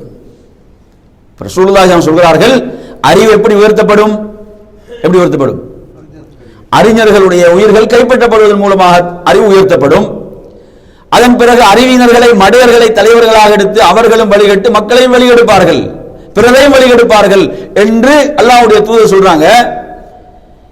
இப்ப ஏன் அவசரமாக வழிகட்டுக்கு போக வேண்டும்? இப்ப அறிஞர்கள் இருக்கிறாங்களே, எவ்வளவு அறிஞர்கள் இருக்கிறாங்க, அந்த அறிஞர்களிடமிருந்து மார்க்கத்தை எடுக்கலாமா? எடுக்கலாம் தானே? அப்ப உரிய அறிஞர்களிடமிருந்து நாங்கள் மார்க்கத்தை எடுக்காமல் இப்படியானவர்களுக்கு பின்னால போன நவுது பில்லா மோசமான விளைவு என்ன? அருமையான சகோதரர்களே, இந்த அநியாயமாக இப்படியாக உயிர்களை அப்பாவி மக்களை கொன்று இதை எவனாவது இதை ஷஹாதத் என்ற இதுக்கு இருக்குதா? கொஞ்சம் நினைச்சு பாருங்க. அவன் தன்னையும் அழித்துக் கொண்டு அப்பாவி மக்கள், இதுக்கு எந்த தொடர்பு இல்லாத மக்களை அழித்துக் கொள்வது ஒரு எவ்வளவு பெரும் ஒரு அநியாயம். அதாவது பூனையை கட்டி வைத்து உணவு கொடுக்காமல் அந்த பூனை மரணித்த காரணத்தால் ஒரு பெண் நரகம் போகிறாள் என்று அல்லாஹ்வுடைய தூதர் சொல்றாங்கடா. அதாவது பூனையுடைய உயிருக்கு இவ்வளவு மதிப்பை இஸ்லாம் கொடுத்திருக்கிறது என்று சொன்னால் மனித உயிருக்கு எவ்வளவு பெரிய மதிப்பை இஸ்லாம் கொடுத்திருக்கிறது. மனித உயிருக்கு அவ்வளவு பெரிய மதிப்பு இருக்கிறது. அந்த மனித உயிர்கள் சாதாரணமாக எடுக்கப்படக்கூடாது, எடுக்கப்பட முடியாது. மார்க்கம் சொன்ன காரணங்கள் இருக்கின்றன. அந்த நியாயமான காரணங்கள் இல்லாமல் ஒரு உயிர் கொல்லப்படக்கூடாது. இதில் மார்க்கம் மிக உறுதியாக இருக்கிறது. இதில் மார்க்கம் மிக தெளிவாக இருக்கிறது. எனவே நறுமையான சகோதரர்களே, இஸ்லாம் ஒருபோதும் பயங்கரவாதத்தை போதிக்கவில்லை, தீவிரவாதத்தை போதிக்கவில்லை. இது உம்மத்தம் வசதா. அல்லாஹ் சொல்றான், இது நடுநிலையான சமுதாயம். அல்லாஹ் சொல்றான், ஜஅல்நாகும் உம்மத்தம் வசதா, நாம் உங்களை நடுநிலை சமுதாயமாக ஆக்கி இருக்கிறோம். அப்படிப்பட்ட ஒரு சிறந்த சமுதாயம் இது. எனவே நறுமையான சகோதரர்களே, நாம் இதிலே என்ன செய்ய வேண்டும்? மிக கவனமாக இதில் நாம் இருக்க வேண்டும். ஏனென்றால் இப்படியான வழிகேடர்கள் சில குர்ஆன் வசனங்களை என்ன செய்வார்கள்? தங்களுக்கு ஏற்ப தவறாக வியாக்கியானம் செய்வார்கள். அல்லாஹ்வுடைய தூதர் ஸல்லல்லாஹு அலைஹி வஸல்லம் அவர்கள் ஹவாரிஜிகளை அடையாளப்படுத்துகின்ற போது, ஹவாரிஜிகளை பற்றி சொல்கின்ற போது அல்லாஹ்வுடைய தூதர் என்ன சொல்கிறார்கள்? அவர்களுடைய அடையாளங்களாக சொன்ன விஷயங்கள் புகாரில் நீங்க இந்த ஹதீஸை பார்க்கலாம். 3611 இப்ப நீங்க எடுத்தீங்கன்னு சொன்னா நேற்றைய நியூஸ் என்ன? அதாவது இந்த அநியாயத்தை, இந்த பல இடங்களில் இந்த குண்டுவெடிப்புகள் நடந்துச்சா இல்லையா? இவற்றுக்கு ISIS பொறுப்பேற்பதாக ஒரு செய்தி வந்துச்சு, நீங்க பார்த்திருப்பீங்க. இதற்கு என்ன பொறுப்பேற்றதாக ஒரு செய்தி வந்துச்சு. இந்த ISIS என்பவர்கள் யார் என்று சொன்னால், என் அருமையான சகோதரர்களே, அதாவது இஸ்லாமிய அறிஞர்கள், மார்க்க அறிஞர்கள், இவர்களுடைய ஆரம்பம், இவர்கள் துவங்கும் போதே தெளிவாக சொன்னார்கள். இவர்கள் ஒரு நாட்டை அறிவித்த போதே சொன்னார்கள், இவர்கள் ஹவாரிஜிகள், மற்றவர்களை இவர்கள் காஃபிர்கள் என்று சொல்கிறார்கள். ஏனைய முஸ்லிம்களை காஃபிர்கள் என்று சொல்லக்கூடிய இந்த வழிகேடு, அதை உடனே அடையாளம் கண்டு சொன்னார்கள். இவங்க யாரு? இவர்கள் ஒரு வழிகட்ட கூட்டம், இவர்கள் ஹவாரிஜிகள் என்றத முஸ்லிம் உம்மத்துக்கு இந்த இஸ்லாமிய உம்மத்தினுடைய அறிஞர்கள் அடையாளப்படுத்தினார்கள். எந்த ஒரு முஸ்லிம் நாடும் இவர்களை ஏற்றுக்கொள்ளவில்லை, இவர்களை அங்கீகரிக்கவில்லை. இதை நன்றாக புரிந்து கொள்ள வேண்டும். அனைவர்களும் அவர்களுக்கு எதிராக அறிக்கைகளை வெளியிட்டார்கள், அவர்களுக்கு எதிராக அறிக்கைகளை வெளியிட்டார்கள். அதே போன்று நீங்க பார்க்கலாம், ஒரு ஆழ்ந்த அரசியல் அனுபவம் பின்னணி உள்ள, அதாவது உலக அரசியலை பற்றி ஒரு துல்லியமான ஒரு பார்வையுடைய கியூபாவுடைய முன்னாள் அதிபர், கியூபாவினுடைய முன்னாள் அதிபர் வந்து ஃபிடில் காஸ்ட்ரோ, உங்களுக்கு தெரியும். இவர் இந்த இதை பற்றி என்ன சொல்கிறார் என்று சொன்னால், இது உருவான சந்தர்ப்பத்தில் என்ன சொல்கிறார் என்று சொன்னால், இது இஸ்ரேல் மற்றும் அமெரிக்காவினுடைய ஒரு கள்ள குழந்தை தான் இந்த ISIS என்று அவர் சொல்கிறார். எங்களுக்கு தெரியும் இதனுடைய பின்னணி யார், இதை யார் இயக்குகிறார்கள். உண்மையில நீங்க எடுத்து பார்த்தீங்கன்னா, இவர்கள் உருவானதன் பிறகு முஸ்லீம்கள் மிக பெரும் இழப்புகளை சந்திச்சாங்க. நீங்க எடுத்து பாருங்க, இவர்கள் மூலம் அதிகம் பாதிக்கப்பட்டவங்க யாரு? முஸ்லீம்கள். எவ்வளவு முஸ்லீம் நாடுகள் இந்த இந்த இந்த இந்த நாட்டில், இந்த சவுதியில் நீங்க எடுத்து பாருங்க, பல பள்ளிகளில் ஜும்மாக்கள் என்ன செய்யப்பட்டது? வெள்ளிக்கிழமை நாட்களில் குண்டுகள் வெடித்தன. இதனுடைய பின்னணியில் இருந்து செயல்பட்டவர்கள் இவர்கள். இப்படி நீங்க எடுத்தீங்கன்னா, இவர்கள் மூலம் அதிகம் பாதிக்கப்பட்டவர்கள் முஸ்லீம்களும் முஸ்லீம் நாடுகளும். நீங்க எடுத்து பாருங்க, உண்மையில நீங்க எடுத்தீங்கன்னு சொன்னா, உண்மையான ஒரு ஜிஹாத் இவர்கள் செய்ய விரும்புகிறார்கள் என்று சொன்னால், அநியாயமாக ஆக்கிரமிக்கப்பட்டிருக்கிறது பலஸ்தீன், அந்த இஸ்ரேலுக்கு எதிராக போர் செய்யலாமா இல்லையா? அங்கதானே போய் செய்ய வேண்டும். உண்மையிலே இவங்க இஸ்லாமிய ஆட்சி அறிவிக்கிறாங்களா? உண்மையாக யார் வந்து எதிர்க்கப்பட வேண்டும், யாருக்கு எதிராக போர் செய்யப்பட வேண்டும் என்றா இருக்கிறார்கள், அங்க போய் செய்யலாமா இல்லையா? ஏன் செய்யவில்லை? எடுத்தீங்கன்னா பின்னணி இவர்கள் தான். அவர்கள் என்ன செய்வார்கள்? இவர்கள் உருவாக்குவார்கள். இஸ்லாத்திலிருந்து என்ன செய்வாங்க? இஸ்லாத்திலிருந்து இப்படியான எதிரிகளை இஸ்லாத்துக்கு எதிராக உருவாக்கி, அவர்களுக்கு பொருளாதாரம் வேண்டுமா, அவர்களுக்கு ஆயுதங்கள் வேண்டுமா, அவர்களுக்கு மீடியா என்ன மீடியாவில் விளம்பரம் வேண்டுமா, அனைத்தும் என்ன செய்வார்கள்? கொடுப்பார்கள். நாங்கள் இவைகள்ல மிக கவனமாக இருக்க வேண்டும். எனவே நறுமையான சகோதரர்களே, அந்த அடிப்படையில் நீங்க எடுத்தீங்கன்னு சொன்ன நபிகள் நாயகம் ஸல்லல்லாஹு அலைஹி வஸல்லம் அவர்கள் இந்த ஹவாரிஜிகளை பற்றி அல்லாஹ்வுடைய தூதர் ஸல்லல்லாஹு அலைஹி வஸல்லம் அவர்கள் சொல்கின்ற போது அவர்களை எப்படி அடையாளப்படுத்துறாங்க அப்படின்றது நான் உங்களுக்கு புகாரில ஒரு செய்தியை அடையாளப்படுத்துகிறேன். 3611வது செய்தி.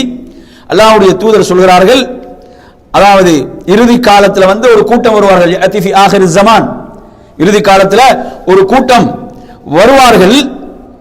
இவர்கள் நீங்க எடுத்து பார்த்தீங்கன்னு சொன்னா, இவர்கள் யார் என்று சொன்னால், கௌமுன் ஹுதசாஉல் அஸ்னான் என்று சொல்கிறார்கள். இவங்க வந்து சிறு வயதுடைய இளைஞர்களாக இருப்பார்கள். இவங்க யாரு? சிறு வயதுடைய இளைஞர்கள். இப்ப நீங்க எடுத்தீங்கன்னா, இந்த இலங்கையில் இந்த சம்பந்தப்பட்டவங்களை பார்த்தீங்கன்னா யாரு? இவர்கள் சாதாரண இளைஞர்கள், சிறு வயதுடைய இளைஞர்களாக இருப்பார்கள் என்று அல்லாஹ்வுடைய தூதர் சொல்கிறார்கள். அதே போன்று என்ன, முதிர்ச்சி அற்ற புத்தி உடையவர்களாக இவங்க என்ன, அவங்க புத்தியில் ஒரு முதிர்ச்சி இருக்காது. அதே மாதிரி என்ன, பூமியில வந்து மிக சிறந்த சொல், பூமியில மிகச் சிறந்த சொல்லான திருக்குர்ஆன் வசனங்களை தான் எடுத்து சொல்வார்கள். நல்லா கவனிங்க, மிக முக்கியமான இடம் தான் இது. அதாவது இவங்க எடுத்து சொல்லக்கூடியதுதான் மிகச்சிறந்த அல்லாஹ்வுடைய வார்த்தைகளை குர்ஆனை எடுத்து சொல்வாங்க. ஆனா அந்த வசனங்கள் நாங்கள் மிக கவனமாக அல்லாஹ்வுடைய தூதர் கொடுத்த விளக்கம் என்ன, அல்லாஹ்வுடைய தூதருடைய வாழ்க்கையில் அதற்குரிய விளக்கம் என்ன, சஹாபாக்கள் எப்படி விளங்கினாங்க என்பதெல்லாம் பார்க்க வேண்டும். வசனத்தை ஓதி மொழிபெயர்ப்ப சொல்லிவிட்டாலே பின்னால போகக்கூடாது. வசனத்தை ஓதி அதனுடைய தமிழாக்கத்தை மொழிபெயர்ப்ப சொன்னோன்னு என்ன செஞ்சிடக்கூடாது, பின்னால போயிடக்கூடாது. அந்த வசனத்துடைய பின்னணி என்ன, அல்லாஹ்வுடைய தூதர் அவர்கள் அந்த வசனத்துக்குரிய விளக்கம் என்ன சொன்னார்கள், இதை எப்படி விளங்கினாங்க என்பதை நாங்கள் பார்க்க வேண்டும். எனவே நறுமையான சகோதரர்களே, அதே போன்று அல்லாஹ்வுடைய தூதர் ஸல்லல்லாஹு அலைஹி வஸல்லம் இன்னும் அதிலே சொல்கிறார்கள் எப்படின்னு சொன்னா, அதாவது வேட்டை பிராணியுடைய உடலிலிருந்து அந்த அம்பு எப்படி மறுபக்கமாக வெளிப்பட்டு வேகமாக செல்லுமோ அதுபோன்று இவர்கள் இஸ்லாத்திலிருந்து வெளியேறுவார்கள். இஸ்லாத்திலிருந்து செய்வாங்க, வெளியேறுவார்கள். அது மட்டுமல்ல, அல்லாஹ்வுடைய தூதர் சொல்கிறார்கள், இவர்களுடைய இந்த இறை நம்பிக்கை ஈமான் இருக்கிறதே அது அந்த தொண்டை குழியை தாண்டி செல்லாது. தொண்டை குழியை தாண்டி செல்லாது. கவனமாக இருக்கணும். பாருங்க, இதெல்லாம் ரசூலுல்லாஹ் இந்த வழிகேட்டுக்கூடிய அடையாளங்களை சொல்கிறார்கள். அவர்களை நீங்கள் எங்கு சந்தித்தாலும் கொன்று விடுங்கள் சொல்றாங்க. அவர்கள் நீங்க எங்கு சந்தித்தாலும் அவர்களை கொன்று விடுங்கள். ஏனெனில் அவர்களை கொள்பவர்களுக்கு அவர்களை கொன்றதற்காக மறுமையில் அல்லாஹ்விடத்தில் மிகப்பெரிய கூலி இருக்கிறது, நட்பலன் இருக்கிறது என்று அல்லாஹ்வுடைய தூதர் ஸல்லல்லாஹு அலைஹி வஸல்லம் குறிப்பிட்டார்கள். எனவே இவங்க என்ன செய்வார்கள், இவர்கள் இப்படியான இந்த வழிகட்ட சிந்தனைகளால உண்மையில பாதிக்கப்படக்கூடியது முஸ்லிம்கள் தான். இதுல பாதிக்கப்பட்டது யாரு, இப்படியான இந்த வழிகட்ட சிந்தனைகளால் பாதிக்கப்படுவது முஸ்லிம்கள். அப்ப இப்படியானவர்களை அடையாளம் காணும் போது என்ன செய்வார்கள், இஸ்லாத்துடைய எதிரிகள் அவர்களை பயிற்றுவித்து முஸ்லிம்களுக்கு எதிராக, ஏன்னா இதன் மூலம் எடுத்தீங்கன்னா முழுமையான லாபம் அவர்களுக்கு தான், அப்படித்தானே? இப்ப இந்த தாக்குதலுடைய பின்னணியை நீங்க எடுத்து பார்த்தீங்கன்னா இதன் மூலம் யார் லாபம் அடைய போகுது, அவசர அவசரமா பல நாடுகள் அறிவிக்குது, நாங்க வாரோம், நாங்க என்ன செய்யறோம், உதவி செய்கிறோம் என்று அறிவிக்கிறார்கள். நாங்க பார்க்கிறோமா இல்லையா? அப்ப எனவே அவர்களுக்கு அந்த களம் அமைக்கப்பட வேண்டும், உருவாக்கப்பட வேண்டும். பின்னணிகள் நாம் அறிய மாட்டோம். நான் சொல்லுகிறேன், அப்ப இதன் மூலம் யார் லாபத்தை தேடுகிறார்கள் என்பதெல்லாம் சிந்திக்கப்பட வேண்டிய விடயங்களாக இருக்கின்றன. எனவே நறுமையான சகோதரர்களே, அப்ப எனவே இதில் நாம் மிக கவனமாக இருக்க வேண்டிய விஷயம் என்ன, அதாவது நமது இளைஞர்கள் தவறாக வழிநடத்தப்படுகிறார்கள் என்று சொன்னால் அவர்களுக்கு சரியான வழிகாட்டல்கள் கொடுக்கப்பட வேண்டும். எங்கிருந்து மார்க்க கல்வியை பெறுகிறார்கள், யாரிடம் செல்கிறார்கள் என்ற அந்த பின்னணிகள் பெற்றோர்களுக்கு அவைகள் தெளிவாக விளங்க வேண்டும். நறுமையான சகோதரர்களே, நபிகள் நாயகம் ஸல்லல்லாஹு அலைஹி வஸல்லம் அவர்கள் மக்கா வெற்றி, அந்த மக்கா வெற்றி கொள்ளப்படுகிறது, அது தொடர்பான ஹதீஸ்களை நீங்க என்ன செய்யலாம், புகாரியில பார்க்கலாம், இன்னும் பல கிரந்தங்கள்ல பார்க்கலாம். கொஞ்சம் நினைச்சு பாருங்க, மக்கா வெற்றி கொள்ளப்பட்ட போது ரசூலுல்லாஹ்வுக்கு முன்னால் இருந்தவங்க யாரு, மக்காவில் இருந்தவர்கள், இஸ்லாத்தை மிக கடுமையாக எதிர்த்தவர்கள், முஸ்லிம்களை அநியாயமாக கொன்றவர்கள், பல போர்களை முஸ்லிம்களுக்கு எதிராக தொடுத்தவர்கள், மக்காவிலிருந்து அநியாயமாக முஸ்லிம்களை வெளியேற்றியவர்கள், இப்படியான அநியாயக்காரர்கள் நம்ம இருக்கிறாங்க, இருந்தார்கள். அல்லாஹ்வுடைய தூதர் அவர்களை மன்னித்தார்களா இல்லையா? அல்லாஹ்வுடைய தூதர் ஸல்லல்லாஹு அலைஹி அவர்கள் அவர்களை மன்னித்தார்களா இல்லையா? கொஞ்சம் நினைச்சு பாருங்க. இவங்க என்ன அநியாயம் செஞ்சாங்க? இப்ப கொல்லப்பட்டார்கள் இந்த 300 பேர், காயப்படுத்திக்கிறாங்க ஒரு 500 பேர், இவங்க என்ன அநியாயம் செஞ்சாங்க? இஸ்லாத்துக்கு முஸ்லிம்களுக்கு செய்த அநியாயம் என்ன? அல்லாஹ்வுடைய தூதருக்கு முன்னால் நிற்கிறார்கள், அவ்வளவு ஒரு அநியாயத்தை செய்தவர்கள், மிக பெரும் அநியாயத்தை இஸ்லாத்துக்கு எதிராக முஸ்லிம்களுக்கு எதிராக செய்த கூட்டம் நிற்குது. அல்லாஹ்வுடைய தூதர் என்ன கேட்கிறார்கள் தெரியுமா? அல்லாஹ்வுடைய தூதர் ஸல்லல்லாஹு அலைஹி வஸல்லம் கேட்கிறார்கள், அதாவது நீங்கள் என்னை பற்றி என்ன நினைக்கிறீர்கள் என்று கேட்கிறாங்க. அவர்கள் சிறந்தவர்களாகத்தான் சொல்கிறார்கள். சொல்றாங்க, எனக்கும் உங்களுக்குமான உதாரணம் யூசுப் தனது சகோதரர்களுக்கு சொன்ன உதாரணம் தான்.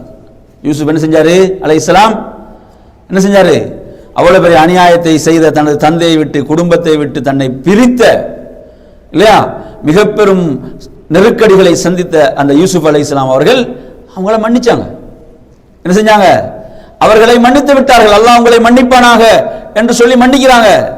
ஆட்சியில் இருக்கிறாங்க, அதிகாரத்தில் இருக்கிறாங்க, தண்டிக்கலாம், பல முறையில் அவர்களை தண்டிக்கலாம், வேதனைப்படுத்தலாம், முடியுமா முடியாதா? அப்படியான ஆட்சியில் இருக்கிறாங்க, அவர்களை எல்லாம் மன்னித்தார்கள். அதே நிலைதான் என்று அல்லாஹ்வுடைய தூதர் என்ன செய்றாங்க, சொல்லிவிட்டு மன்னித்து விட்டார்கள் என்ற ஒரு செய்தி. இந்த செய்தியில இந்த அறிவிப்புல பலவீனம் இருந்தாலும் நீங்க புகாரி முஸ்லிமுடைய ரிவாயத்தில் பார்க்கலாம். அதுல வருது என்ன, ஹுனைன் யுத்தத்திலே கலந்து கொண்டவர்கள் அல்லாஹ்வுடைய தூதரோடு 10,000 பேர் இருந்தார்கள். வத்துலகா, யார், அல்லாஹ்வுடைய தூதர் மன்னித்தவர்களும் இருந்தார்கள் என்று ஒரு ஹதீஸ்ல, அது புகார்ல வர செய்தி. அந்த செய்தி என்ன? புகாரில வரக்கூடிய செய்தி. வத்துலகாண்டா ரசூலுல்லாஹ் மன்னிப்பு கொடுத்தாங்களே மக்காவில், அவ்வளவு காலம் அநியாயம் செய்த அந்த மக்களுக்கு 13 வருடங்கள்.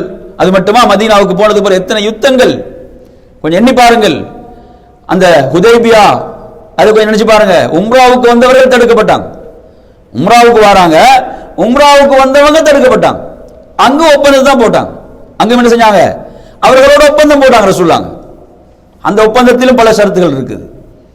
இப்படியான முன்மாதிரிகள் அல்லாஹ்வுடைய தூதரிடம் இருக்கின்ற போது சுப்ஹானல்லாஹ், அருமையான சகோதரர்களே, என்ன செய்யறாங்க? கண்ட இடத்தில் கொள்ளுங்கள் என்று சொல்லி என்ன செய்யக்கூடாது? வசனங்களை பொதுவாக மக்களுக்கு சொல்லி வழிகெடுக்கக்கூடிய இந்த மோசமான நிலை, இதில் நாங்கள் மிக கவனமாக. குர்ஆன் என்பது ரசூலுல்லாஹ்வுடைய 23 வருட வாழ்க்கை. ஆயிஷா ரலியல்லாஹு கேட்கப்படுது, அல்லாஹ்வுடைய தூதருடைய பண்புகள் எப்படி இருந்தது, அவங்க நற்குணங்கள் எப்படி இருந்தன? என்ன சொன்னாங்க? கான ஹுலுகுஹு அல் குர்ஆன், அல்லாஹ்வுடைய தூதருடைய பண்புகள் குர்ஆனாகத்தான் இருந்தது என்று சொன்னாங்க. குர்ஆனுக்கு விளக்க உரையாகத்தான் அல்லாஹ்வுடைய தூதர் ஸல்லல்லாஹு அலைஹி வஸல்லம் அவர்கள் வாழ்ந்து காட்டினார்கள்.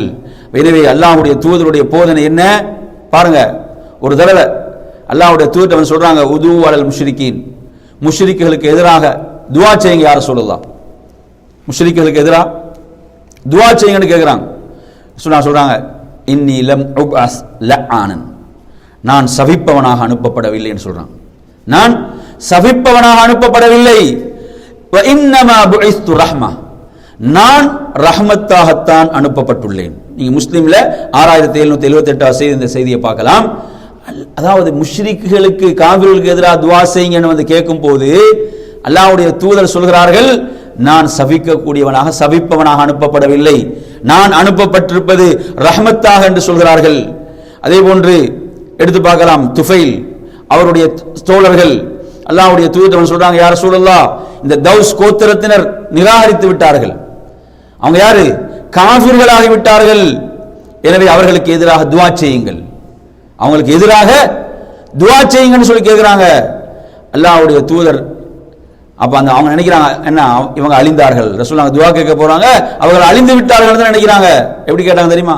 அல்லாஹும்ம ஹதி தௌஸா, யா அல்லாஹ் அந்த தௌஸ் கூட்டத்துக்கு கோத்திரத்துக்கு நேர்வழியை காட்டுவாயாக, வஅதிபிஹிம் அவர்களோடு இவர்கள் வருவதற்கு அருள் புரிவாயாக என்று அந்த மக்களுக்கு ஹிதாயத்துக்காகத்தான் ரசூலுல்லாஹ் துஆ செஞ்சாங்க. அருமையான சகோதரர்களே, அதாவது மாற்று மதத்தவர்கள் முஸ்லிம் அல்லாதவர்கள், இவர்களுக்கு நாங்கள் செய்ய வேண்டிய கடமைகள் அறிஞர்கள் பட்டியலிடும் போது, நாங்கள் என்னென்ன கடமைகள் அவங்களுக்கு செய்ய வேண்டும் என்று சொல்லும் போது முதலாவது சொல்வார்கள் தஅவா. முதலாவது என்ன என்ன முதல் கடமை? அவர்களுக்கு தஅவா செய்ய வேண்டும், அவர்களுக்கு அழைப்பு பணி செய்ய வேண்டும். இந்த அநியாயத்தை செஞ்சவங்க தஅவா செஞ்சாங்களா? ஆரம்பத்தில் முஸ்லீம் அல்லாதவர்களுக்கு மாற்று மதத்தவர்களுக்கு தஅவா, இஸ்லாத்தின் பால் மக்கள் அழைத்தார்களா? தஅவா கொடுத்தாங்களா? கொஞ்சம் நினைச்சு பாருங்க. ரசூலுல்லாஹ் அதாவது ஹைபர், அந்த ஹைபருக்கு யார் தலைமையேற்று போனாங்க? எந்த சஹாபி? அந்த படைக்கு தளபதி யாரு? யார்கிட்ட கையில் கொடி கொடுக்கப்படுது? அலி ரலியல்லாஹு அன்ஹு கையில். யார்கிட்ட? அலி ரலியல்லாஹு அன்ஹு கையில் கொடுக்கப்படுது இல்லையா? கொஞ்சம் நினைச்சு பாருங்க. ஒரு படைக்கு தளபதியாக அனுப்பப்படுகின்ற அலி ரலியல்லாஹு அன்ஹு ரசூலுல்லாஹ் என்ன தெரியுமா சொல்றாங்க?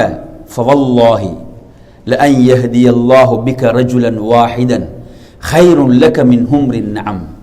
அல்லாஹ் மீது சத்தியமிட்டு சொல்கிறேன், உன் மூலம் ஒருவருக்கு நேர்வழி கிடைப்பது என்பது செவ்வகை ஒட்டகங்கள். கனிமத்தில் கிடைக்குமா இல்ல? ஒட்டகங்கள் கனிமத்தில் கிடைக்கும் தானே? அந்த செவ்வகை ஒட்டகங்கள் கிடைப்பதை விட சிறந்தது எது? கனிமத்தை விட சிறந்தது எது? உங்கள் மூலம் ஒருவருக்கு ஹிதாயத்து கிடைக்குமாக இருந்தா. இதை சொன்ன இடம் முக்கியமான இடம். எங்க சொல்றாங்க சொல்லுங்க? ஒரு எதிரிகள், அந்த எதிரி படைக்கு தளபதியாக அவங்க நியமிக்கப்பட்டு கொடியை கொடுத்து அவங்க அனுப்பப்படுறாங்க. அந்த படை தளபதிக்கு ரசூலுல்லாஹ் சொன்ன உபதேசம் இது. நல்லா புரிஞ்சுக்கோங்க, வரலாற்றிலே பதியப்பட வேண்டிய வார்த்தைகள் இது. அவங்க எல்லாம் போய் கொள்ளுங்கள் என்று சொன்னாங்க. அப்படியே சொன்னாங்க, உங்கள் மூலம் ஒருவருக்கு நேர்வழி கிடைப்பது ஹிதாயத். ரசூலுல்லாஹ் அவங்க என்ன, நமக்கு நோக்கம் கனிமத் அல்ல. எதை புரிய வைக்கிறான் பாத்தீங்களா? நமக்கு நோக்கம் என்ன? எதிரிகளுடைய அந்த சொத்து செல்வங்கள், அவர்களுடைய அந்த தளபாடங்கள், இவைகள் சொத்துக்கள் அல்ல. நமது இலக்கு என்ன? ஹிதாயத். எது? நேர்வழி. உங்கள் மூலம் ஒருவருக்கு நேர்வழி கிடைத்தால் அது செவ்வகை ஒட்டகங்கள் கிடைப்பதை விட சிறந்தது. அப்ப எனவே அருமையான சகோதரர்களை கொஞ்சம் நினைச்சு பாருங்க. அப்போ இந்த அறிவுரைகள், இந்த படிப்பினைகள் இதெல்லாம் எங்க?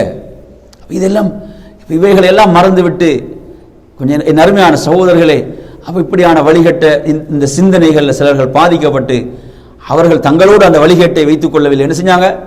அதை இன்னும் பல இளைஞர்களுக்கு மத்தியில் பரப்பி இன்று நீங்கள் எடுத்து பார்த்தீங்கன்னா இஸ்லாமிய சமூகம், முஸ்லிம் உம்மத், குறிப்பாக இலங்கையில் ஒரு பாதுகாப்பற்ற நிலை, ஒரு அச்சம் கலந்த நிலையிலே ஒரு வாழ வேண்டிய ஒரு சூழலுக்கு தள்ளப்பட்டிருக்கிறாங்க. அவங்க முஸ்லிம் பெண்கள் கண்ணியத்தோடு காத்து வந்த அந்த புர்கா என்பது, அந்த நிகாப் என்ற அந்த கண்ணியமான ஆடையை இப்ப பேண முடியாத நிலைக்கு தள்ளப்பட்டிருக்கிறார்கள். யார் காரணம்? கொஞ்சம் நினைச்சு பாருங்க, விளைவுகள் எவ்வளவு மோசமாக ஏற்படுது. எனவே நறுமையான சகோதரர்களே, நாம் இவைகளை, அதாவது அது இன்னொரு நாட்டில் என்று நாம் முடிவு செய்யாமல் நாங்கள் என்ன செய்ய வேண்டும்? அதாவது நாம் படிப்பினை பெற வேண்டும்.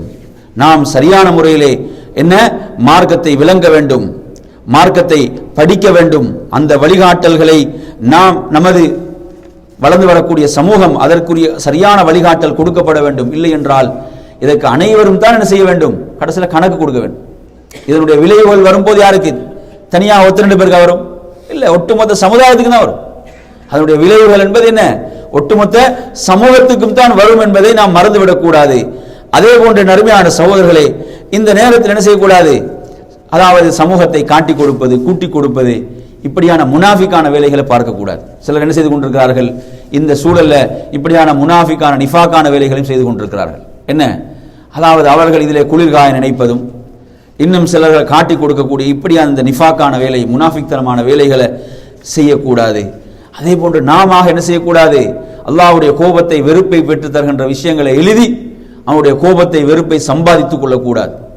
சிலர் எழுதும் போது என்ன, அவர்கள் எந்த பின்னணியும் இல்லாமல் கண்டதை எல்லாம் எழுதி கொண்டிருக்கிறார்கள். அல்லாஹ் பாதுகாக்க வேண்டும். இவைகளுக்கெல்லாம் நாளை மறுமையில் விசாரணை இருக்கிறது. அல்லாஹ் ஒவ்வொன்றையும் விசாரிப்பான், ஒவ்வொரு உறுப்புகளும் விசாரிக்கப்படும். அல்லாஹ் சொல்கிறான், வலா தக்ஃபு மா லைஸ லக பிஹி இல்ம். உங்களுக்கு எதை பற்றி அறிவில்லையோ அதை பற்றி நீங்க அதை பின்தொடர்ந்து செல்லாதீர்கள்.